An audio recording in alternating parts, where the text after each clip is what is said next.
आज़ादी के पहले हिंदुस्तान में लगभग 560 से ऊपर छोटी बड़ी रियासतें थीं।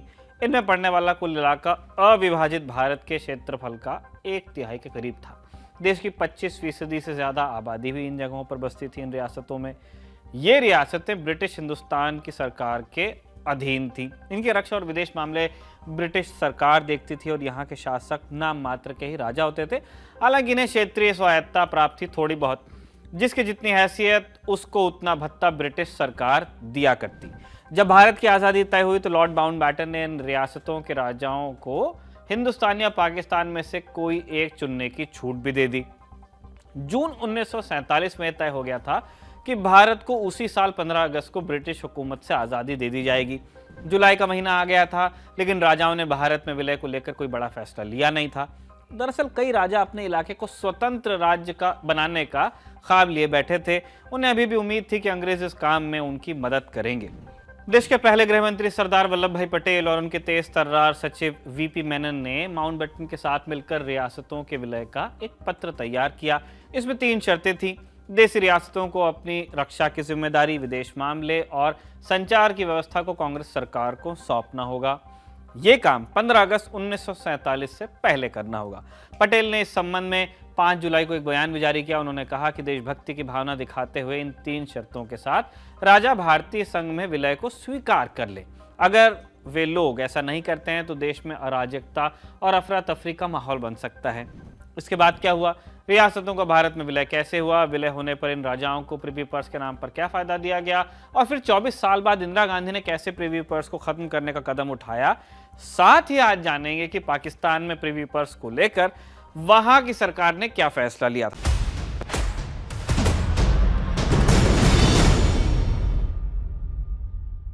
नमस्कार, मेरा नाम है निखिल और आप देख रहे हैं तारीख, जिसमें हम सुनाते हैं उस तारीख से जुड़ी भारत की ऐतिहासिक कहानियां। आज हम बात करने वाले हैं आज़ादी के बाद राजाओं को मिलने वाले प्रिवी पर्स के बारे में। सरदार पटेल की अपील के 4 दिन बाद तक रियासतों की ओर से विलय को लेकर कोई बड़ा कदम उठाया नहीं गया, जैसा हमने पहले भी बताया। जैसे जैसे 15 अगस्त की तारीख करीब आ रही थी, सरकार की चिंता बढ़ती जा रही थी और आखिरकार 9 जुलाई को जवाहरलाल नेहरू और सरदार पटेल लॉर्ड माउंटबेटन से मिलने गए। दोनों ने कहा कि यह इस समय की सबसे कठिन समस्या है। किसी भी तरह राजाओं को भारत में विलय के लिए राजी करना जरूरी है। राजा भी थे, नवाब भी थे। हमने एक टाइटल इस्तेमाल कर लिया, आप सबको इंक्लूड कर लीजिएगा अपने हिसाब से। बताते हैं कि उसी दिन महात्मा गांधी भी माउंटबेटन से मिले। इंडिया आफ्टर गांधी में इतिहासकार रामचंद्र गुहा लिखते हैं, गांधी ने उनसे कहा कि वे अपनी पूरी ताकत से इस मसले को हल करें।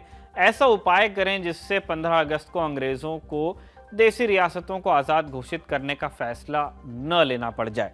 अगर ऐसा हुआ तो अंग्रेज अपने पीछे एक खंड खंड भारत और अराजकता छोड़ जाएंगे। 25 जुलाई को माउंटबेटन ने चेंबर ऑफ प्रिंसेस में राजाओं के सामने एक भाषण दिया। उन्होंने अपनी पूरी काबिलियत इस भाषण में उड़ेली। उन्होंने कहा, भारतीय स्वतंत्रता अधिनियम ने देसी रियासतों को ब्रिटिश साम्राज्य के प्रति अपनी तमाम जिम्मेदारियों से मुक्त कर दिया है। अंग्रेजों और रियासतों के बीच के पुराने संबंध पूरी तरह खत्म हो चुके हैं। अगर कोई नई व्यवस्था इसकी जगह लेती है तो सिर्फ अराजकता का ही जन्म होगा, जन विरोध होगा और लोग भारत की आज़ादी के बाद पूर्ण लोकतंत्र की मांग के साथ रियासतों के खिलाफ भी आंदोलन करेंगे।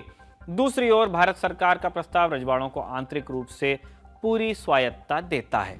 इतिहासकारों के मुताबिक माउंटबेटन ने भाषण देकर भारत के लिए तब तक का सबसे महत्वपूर्ण काम किया था। अब राजाओं को यह बात अच्छे से समझ में आ गई थी कि अंग्रेज अब उनकी रक्षा करेंगे नहीं और स्वतंत्र राज्य की उनकी कल्पना उतनी भी आसान नहीं है।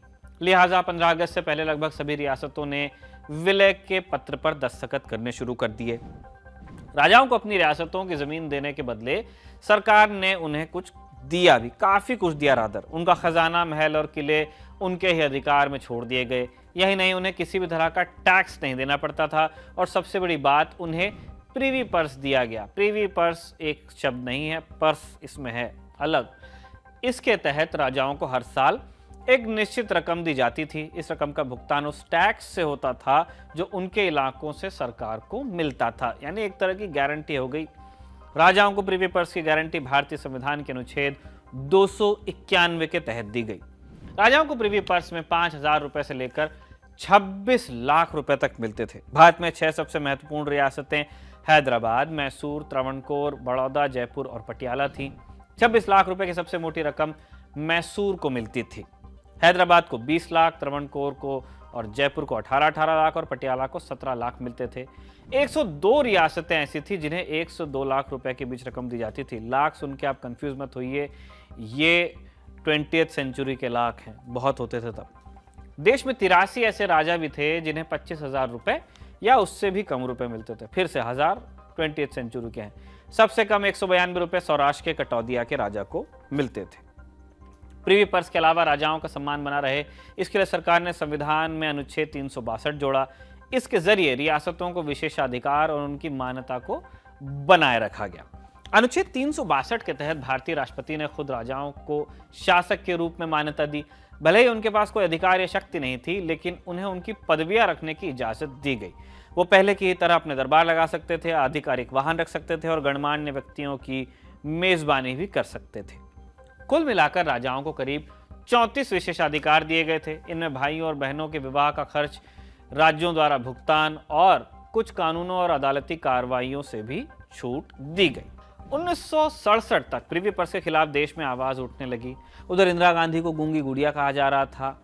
ये वो समय था जब इंदिरा गांधी को अपना लोहा देश को मनवाना था। रामचंद्र गुहा लिखते हैं, इंदिरा ने बड़े फैसले लेने शुरू कर दिए थे। उनके मुख्य सचिव पीएन हक्सर के विचार थे कि जिस देश में बड़ी तादाद में गरीब हों, वहां राजाओं को इतना पैसा देने का न तो कोई मतलब है और न ही ये वक्त की मांग ही मानी जा सकती है। पीएन हक्सर के इस बयान को सरकार से बाहर बैठे लोगों का भी बड़ा समर्थन मिला। जनता को भी उनके विचार सही लगे क्योंकि बड़ी गरीबी थी, लगने भी थे क्योंकि जनता को कभी राजशाही मंजूर नहीं थी, तभी तो अंग्रेज को यहां से वापस भेजा था। 1967 में प्रिवी पर्स को बंद करने की शुरुआत हो गई। तब इंदिरा गांधी ने गृहमंत्री वाईबी चौहान को राजाओं से बातचीत करके आम राय बनाने का जिम्मा दिया कि बातचीत से हो तो बेहतर रहेगा। एक विरासत के पूर्व महाराजा सर मयूर ध्वज सिंह जी मेघराज बाकी राजाओं की तरफ से बातचीत कर रहे थे। दोनों के बीच कई बैठकें हुई पर कोई नतीजा निकला नहीं। रजवाड़े इतनी आसानी से मानने भी नहीं वाले थे। 1967 के आखिरी महीनों में इंदिरा गांधी की पार्टी के भीतर वर्चस्व की लड़ाई शुरू हुई, इसलिए उन्होंने इस मुद्दे पर तुरंत कोई कार्रवाई नहीं की, कुछ समय के लिए इसे टाला। जाहिर है एक साथ सारे मोर्चों पर लड़ना समझदारी नहीं होती। इसके बाद करीब 2 साल इंदिरा के लिए सनसनीखेज साबित हुए।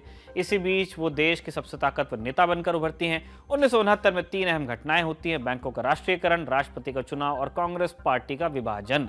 इन तीनों में इंदिरा गांधी ने अपनी जो ताकत दिखाई, इससे गूंगी गुड़िया वाली छवि दूर होती गई। मोरारजी देसाई के कांग्रेस से जाने और बैंकों के राष्ट्रीयकरण ने इंदिरा गांधी को गरीबों की हितैषी वाली छवि दे दी। उस वक्त के लिए बताया जाता है कि ऐसा करने की सलाह पीएन हक्सर ने ही उन्हें दी थी। दरअसल हक्सर चाहते थे कि कांग्रेस के अंदर की निजी लड़ाई को विचारधारा की लड़ाई बनाया दिया जाए, इससे इंदिरा को जनता के बीच फायदा मिलेगा। इसी पे चलते हुए इंदिरा समाजवाद की ओर मुड़ गई। इंदिरा गांधी ने पहला बड़ा फैसला बैंकों के राष्ट्रीयकरण कर लिया, नेशनलाइजेशन। उसी से आपके जो मौजूदा सरकारी बैंक दिखते हैं उसका बड़ा स्वरूप उसी घटना के नतीजे में बना, जिससे लोगों में संदेश भी गया कि वो गरीबों के हक की लड़ाई लड़ने वाली योद्धा हैं। मैसेजिंग। इस फैसले में कांग्रेस के अंदर जो खेमा इंदिरा के खिलाफ था, उसमें तत्कालीन वित्त मंत्री मोरारजी देसाई सबसे बड़े नेता थे। यानी जनता के बीच मैसेज गया कि इंदिरा गरीबों के लिए काम करना चाहती हैं, जबकि दूसरा खेमा इसके खिलाफ है।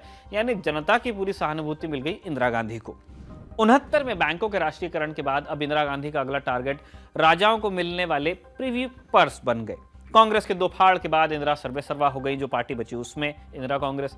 उसके बाद पार्टी का आंख मूंद कर समर्थन रहा, काडर का भी, जनता का भी। वीवी गिरी उनकी कृपा से राष्ट्रपति बने थे। उन्होंने प्रिवी पर्स के खिलाफ लड़ाई का मोर्चा खोल दिया। सरकार और राजाओं के बीच भयंकर तनातनी हो गई। राजाओं की तरफ से कई प्रस्ताव भी दिए गए, लेकिन इंदिरा ने सभी ठुकराए। वो प्रिवी पर्स को अब पूरी तरह से खत्म करना चाहती थी। उनका राजाओं को साफ कहना था कि वो वंशवाद और सामंतवाद को अब पीछे छोड़ दें, उसका वक्त अब चला गया। 18 मई 1970 को इंदिरा सरकार ने संसद में प्रिवी पर्स खत्म करने के लिए एक बिल पेश किया। इसके अगले सत्र में लोकसभा में यह बिल बहुमत से पारित भी हो गया, लेकिन आज ही के दिन यानी 5 सितंबर को राज्यसभा में बिल 1 वोट से गिरा। इसके बाद राष्ट्रपति वीवी गिरी सरकार की सहायता को आगे आए और उन्होंने अध्यादेश के जरिए सभी राजाओं की मान्यता रद्द कर दी। सब के सब राजा कोर्ट पहुंच गए। सुप्रीम कोर्ट ने राष्ट्रपति के आदेश पर रोक लगाई। समाजवाद का मुद्दा था तो जनता की भावना इस पर कांग्रेस के साथ थी, यानी हवा इंदिरा गांधी के अनुकूल थी। उन्होंने सरकार भंग करके चुनावों की घोषणा कर दी। 1971 में इंदिरा भारी बहुमत से चुनाव जीतकर सत्ता में लौटी। उनकी पार्टी को 518 में से 352 सीट पर जीत मिली। दूसरे नंबर पर सीपीएम रही, जिसे महज 25 सीटें मिली। ये चुनाव जीतने के बाद इंदिरा ने संविधान में 26वां संशोधन किया, जिसके तहत अनुच्छेद 291 और 362 को संविधान से बाहर किया गया। संविधान में अनुच्छेद 363 को जोड़ा गया, जिसमें कहा गया कि राजाओं की मान्यता, विशेषाधिकार और प्रिवी पर्स हमेशा हमेशा के लिए बंद किए जाते हैं। इस बार राज्यसभा में उनके बिल को 7 के मुकाबले 167 वोट मिले। उधर पाकिस्तान के तत्कालीन राष्ट्रपति जुल्फिकार अली भुट्टो इंदिरा के इस कदम से प्रभावित हुए, होना ही था, वहां भी बहुत गरीबी थी। 1972 में भारत की देखा देखी उन्होंने भी एक बड़ा फैसला लिया। उन्होंने आज़ादी के बाद पाकिस्तान में शामिल हुई महज 9 रियासतों को भी नहीं बख्शा।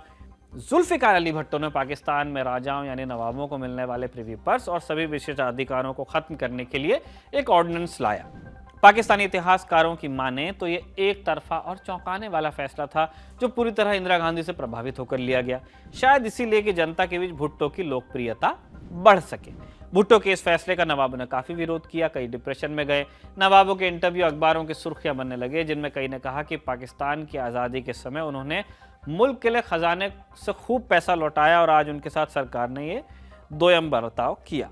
जन भावनाएं नवाबों के साथ जुड़ती देख 1972 की सर्दियों में भुट्टो ने सभी रियासतों के नवाबों को चर्चा के लिए इस्लामाबाद बुलाया। बताते हैं कि इस दौरान भुट्टो को कई नवाबों ने जमकर खरी खोटी सुनाई। इस बैठक में राष्ट्रपति भुट्टो ने नवाबों से कहा कि उन्होंने फैसला एक रणनीति के तहत लिया था, जिसका मकसद जनता को खुश करना और पूर्वी पाकिस्तान यानी बांग्लादेश युद्ध में मिली हार से जनता का ध्यान हटाना था। इस बैठक का नतीजा ये निकला कि जुल्फिकार अली भुट्टो को नवाबों के सामने एक कदम पीछे हटना पड़ा। वो नवाबों को हमेशा के लिए पेंशन देने पर सहमत हुए। भुट्टो ने जो अध्यादेश जारी किया उसमें बाद में नवाबों को पेंशन देने वाली बात जोड़ी गई। आज के लिए इतना ही। तारीख के अब अगले एपिसोड में आपसे मुलाकात होगी। ये एपिसोड लिखा है हमारे साथी अभय ने और कैमरे पे से रिकॉर्ड किया हमारे दोस्त विजय ने। देखते रहिए दी ललन टॉक।